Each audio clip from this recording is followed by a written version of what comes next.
Hello students, myself Nitin Singh from Chanakya College of Education, विद्या। आज की class में हम डीएलएड सेकेंड ईयर क्लास से यह 7 सब्जेक्ट कोड के अंतर्गत हम यूनिट थर्ड में डिस्कशन करेंगे। आज हम लोग यूनिट थर्ड में त्रिविमीय आकृति की समझ, त्रिविमीय आकृति क्या है, इन सब बिंदुओं पर चर्चा करेंगे। प्रीवियस वीडियो में हम लोग द्विविमीय आकृतियों के बारे में चर्चा करने के प्रयास किए थे। आज उसी कड़ी में हम आगे बढ़ते हैं।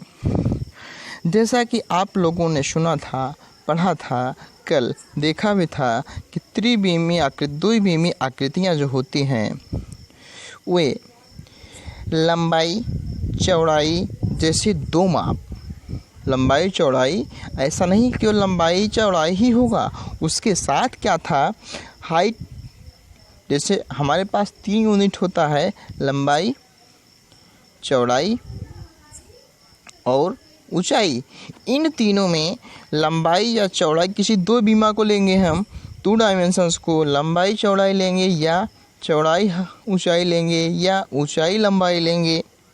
तीनों में से कोई एक दो बीमा का चयन हम करते हैं।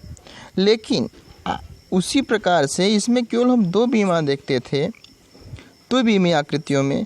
इसका हम एग्जाम्पल भी देखे थे द्विविमीय आकृतियों में। जैसे देखा था क्या, वृत्त को, कोण को, त्रिभुज को, आयत, चतुर्भुज, इन सब के बारे में हम लोगों ने सामान्य रूप से कल डिस्कशन करने का प्रयास किया था। अब उसी कड़ी में थोड़ा आगे बढ़ते हैं। त्रिविमीय आकृतियों की बात आती है जब किसी ठोस वस्तुओं में लंबाई चौड़ाई के साथ साथ ऊंचाई की माप की जाए, अर्थात कोई भी ऐसी वस्तु जिसमें लंबाई चौड़ाई हो और ऊंचाई आ जाए। इसका मतलब उसकी डायमेंशन 3 हो जाए। हम 3D की बात करते हैं, 3 डायमेंशन की बात करते हैं, 3 विमीय की बात करते हैं, तो इसमें उसकी 1 डायमेंशन और हाइट आ जाती है। हाइट का मतलब कि कितनी ऊंची है, कितनी ऊंची है। इस आर्टिकल्स में हम देखते हैं, जैसे इसके कुछ एग्जांपल्स हैं। क्यूबॉइड के माप क्या है, किस रेंज में बनता है, किस यूनिट में उसको बनाया जाता है।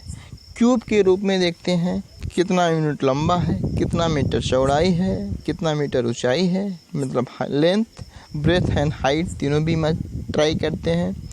बेलन देखते हैं, सिलेंडर देखते हैं, शंकु देखते हैं, स्फीयर गोला देखते हैं, कोन देखते हैं।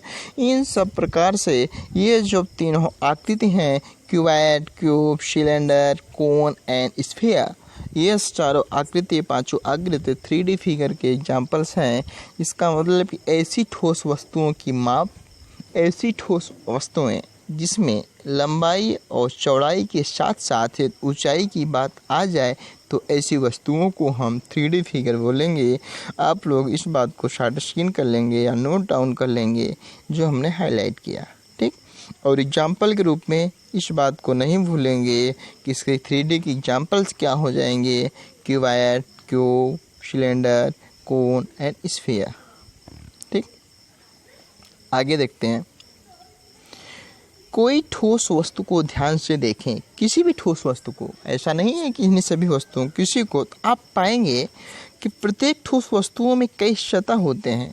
कई सतह का मतलब जहाँ पे ये मिलते हैं कॉर्नर, किनारा कहलाता है। कोई भी ठोस वस्तु, जैसे हम बेलन की बात कर रहे थे या क्यूबॉइड, क्यूब की बात कर रहे थे, उसका जो मीटिंग पॉइंट्स है, कॉर्नर की बात है, उसकी जो एक जोन्स होते हैं, एक डायमेंशंस होती है, लेंथ, हाइट या ब्रेथ, किसी डायमेंशन में से दूसरा डायमेंशन जब मीट करता है तो उस एरिया को हम लोग कोन बोलते हैं, किनारा बोलते हैं।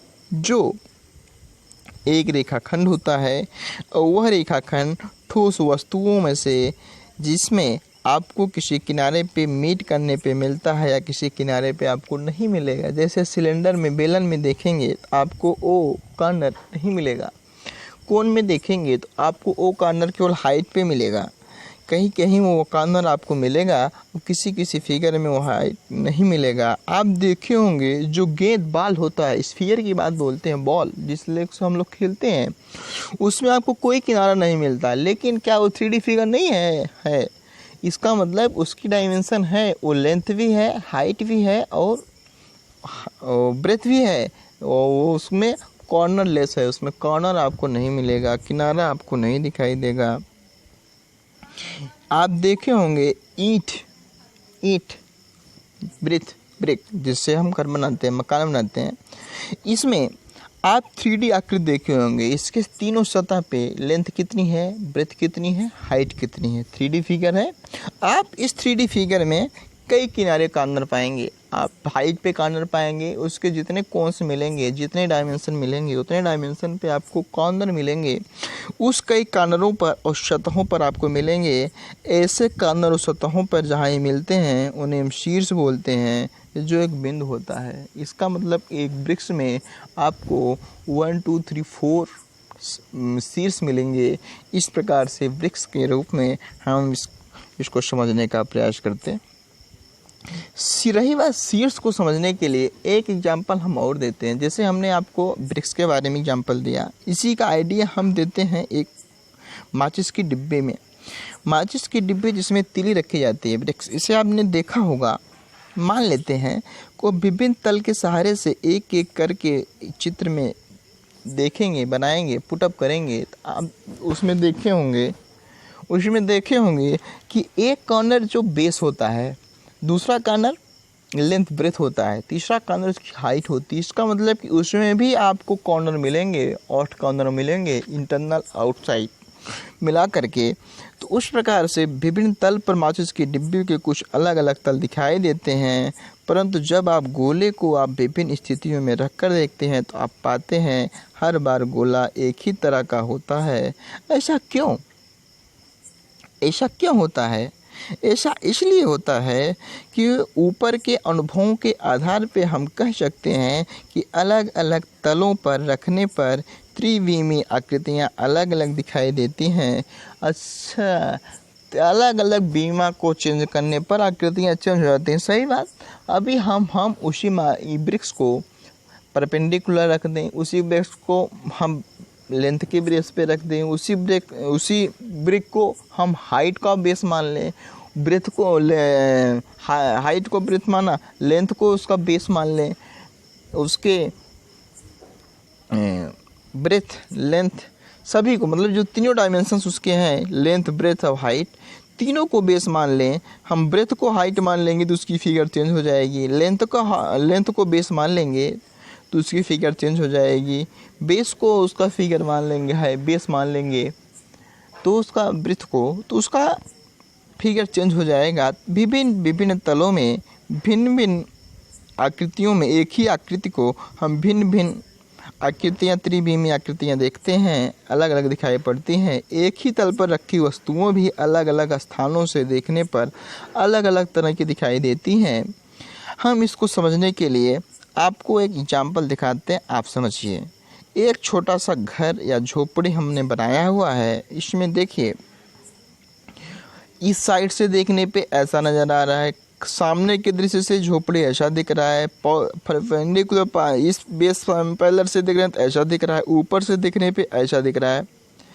अब इसी झोपड़ी के हर स्थितियों में स्थिति आप देखिए, ये वृक्ष है, झोपड़ी हमने बनाया हुआ। इस झोपड़ी को हमने जब सामने से देखा तो केवल ये पार्ट आपको दिखा। ये जो हट है, इस हट में जब हमने फ्रंट साइड से देखा तो केवल ये फिगर दिखाई दिया, ये दोनों नहीं दिखाई दिए। अब इसी हट को जब हमने उसके जस्ट अपोजिट से देखा तो हमें केवल ये दिखाई दिया, ये सब नहीं दिखाई दिया। और हमने इसी हट को जब ऊपर के डायरेक्शन से देखा तो ये बेस के दोनों नहीं दिखाई दिए, ये दिखाई दिए। इस प्रकार से किसी घनाभ के डिब्बे पर अलग अलग प्रकार से देखने पर भी अलग अलग आकृतियाँ नज़र आती हैं। इसको हम इस प्रकार से बनाते हैं। आप बच्चों को होमवर्क इस प्रकार से जब बच्चों में अंडरस्टैंडिंग पैदा करेंगे, गतिविधियाँ कराएंगे, छोटे छोटे 3D फिगर्स को समझाएंगे, उनके दैनिक जीवन में उपयोग होने वाली वस्तुओं का रिलेशन करेंगे, ग्लास से करेंगे, घर में यूज होने वाली सामग्रियों को यूज करेंगे, उन्हें लिस्ट बनाएंगे कि कोई भी सामग्री, कोई भी दृश्य 3D फिगर का लिस्ट बनाइए, सामने से देखने पर उसका कैसा चित्र बनेगा, फ्रंट पे, पीछे से देखने पे कैसे बनेगा, ऊपर से देखने पे कैसे बनेगा। इस प्रकार से आप किसी भी फिगर को देखेंगे, तीनों डायरेक्शन में देखने से उसकी कैसी इमेज आ रही है, कैसी आकृति आ रही है, इस बात को बच्चे जब खुद अनुभव करेंगे तो उनमें अंडरस्टैंडिंग आएगी। बच्चों को किसी त्रिविमी वस्तुओं या फोटो, कैमरा या मोबाइल की सहायता से बच्चों को किसी त्रिविमी वस्तुओं का फोटो, कैमरा या मोबाइल कैमरा की सहायता से भिन्न भिन्न स्थितियों को फिगर लेकर के चिपकाने के लिए कहें। उनसे हम ये कहें, आप सामने से लेकर के देखिए क्या आ रहा है, फ्रंट से देखने पे क्या आ रहा है, ऊपर से देखने पे कैसी इमेज आ रहा है। इन तीनों स्थितियों पे वे त्रिविमी आकृतियों की समझ पैदा होगी। इस प्रकार से गतिविधि करेंगे तो उनमें अंडरस्टैंडिंग भी आएगी। इस प्रकार से हम त्रिविमी, 3 डायमेंशनल इमेज के बारे में, फिगर्स के बारे में बच्चों में अंडरस्टैंडिंग पैदा करते हैं और उनके लिए कुछ गतिविधि भी देते हैं जिससे कि वो सीखा गया ज्ञान, सीखी हुई बातें वो उपयोग कर सके। इसके लिए उनको हम कुछ व्यवहारिक वस्तुओं का उपयोग करने के लिए बोलते हैं, कुछ वर्ग भी देते हैं। आप किसी भी इमेज को सामने से देखने पे कैसा दृश्य पाएंगे उसको वो लीजिए वर्ग के रूप में, प्रोजेक्ट वर्ग के रूप में। उनकी वस्तुओं को, इमेज को इकट्ठा कीजिए, उसके बैक साइड से देखने पे, पीछे से देखने पे उसकी कैसी दृश्य आ रही है उसको आप देखिए, उसकी इमेज प्रोजेक्ट के रूप में पुट अप करिए। आप ऊपर से किसी भी इमेज को देखेंगे तो इसकी कैसी इमेज आएगी उसको पुट अप करिए। इस प्रकार से गतिविधि करेंगे तो उनका सीखा हुआ ज्ञान अस्थायी होगा और वे त्रिविमी वस्तुओं को तीनों डायमेंशनों में XYZ परपेंडिकुलर जो एक्सिस बनते हैं उस बेस पे भी वो समझ जाएंगे। किसी भी वस्तु में 3 बीमा करने का मतलब XYZ जो एक्सिस की बात कर रहे हैं वो 3 डायमेंशन की ही बात है, जिसमें लेंथ, हाइट और ब्रेथ तीनों आ जाता है। किसी भी वस्तु में जब 3D फिगर बनाएंगे उसकी लंबाई, चौड़ाई और ऊंचाई तीनों माप आएगी। इस माप के बेस पे बच्चों में अलग अलग गतिविधि करेंगे, अलग अलग अंडरस्टैंडिंग समझ आएगी तो सीखना सहज होगा, रोचक होगा और उसके अभाव में उनको सीखना की प्रक्रिया भी सहज होगी। ठीक, आज के लिए इतना ही।